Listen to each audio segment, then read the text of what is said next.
अभी कांग्रेस ने एक एफआईआर सेल तैयार किया है जो लोगों को सच बोलने पर उनके ऊपर एफआईआर कर देते हैं।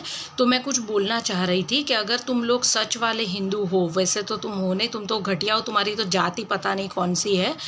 दादी भी निकम्मी जो अपने पति का सरनेम नहीं लगा पाई, बाप भगौड़ा जो युद्ध के टाइम पे भाग गया था, नाना निकम्मा जो हिंदुस्तान पाकिस्तान करके एक वोट के बेस पर प्रधानमंत्री बन गया। मतलब तुम लोगों को भीख पे जीने की आदत है।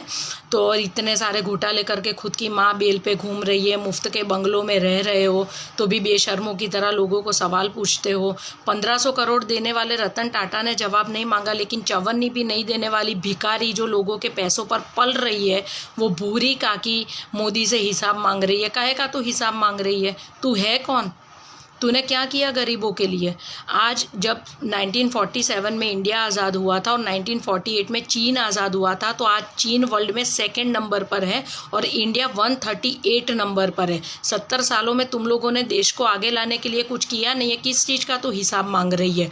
पाकिस्तान बना तुम्हारे राज में, बांग्लादेश बना तुम्हारे राज में, मुस्लिम पर्सनल लॉ आया तुम्हारे राज में, अल्पसंख्यक का मंत्रालय बना तुम्हारे राज में, अल्पसंख्यक के विद्यालय बने तुम्हारे राज में, अल्पसंख्यकों का लॉ बना तुम्हारे राज में। तुमने हिंदुओं के लिए क्या किया? तुमने हिंदुओं को आरक्षण दिया। क्यों? क्योंकि हिंदू अंदर अंदर लड़ता रहे, मरता रहे और तुम लोग अपनी रोटियां सेकते रहो। जिन किसी को भी पता नहीं है, मैं उन लोगों को बता दूं कि Nehru actually Hindu common bill code bill लाना चाहता था, जिसके चलते सरदार वल्लभ भाई पटेल ने उनको बोला था कि अगर तुम ये बिल लाए हिंदुओं के लिए तो मैं कांग्रेस से इस्तीफा दे दूंगा। इसलिए उनके देहांत के बाद इस नेहरू निकम्मे ने हिंदू कोड बिल पास करवाया था और आज जो ये हिंदू भुगत रहा है ना, वो उस निकम्मे की वजह से भुगत रहा है।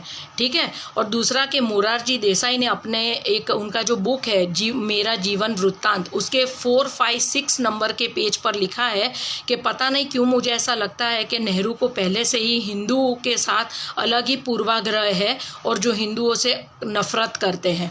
और जेबी कृपलानी ने भी कहा था कि अगर आप हिंदू से प्यार करते तो कभी हिंदू कॉमन बिल नहीं लाते, आप कॉमन सिविल कोड लाते जो सारे धर्मों को लागू पड़ता।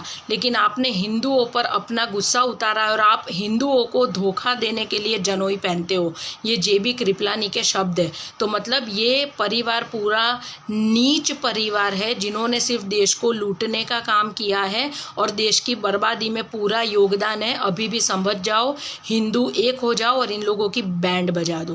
कांग्रेस मुक्त भारत करोगे तभी जाकर तुम्हारी ज़िंदगी सुधरेगी, वरना तुम्हारी ज़िंदगी ये लोग नर्क बना देंगे। इससे अच्छा तुमको नहीं समझा सकते हैं अब। वंदे मातरम।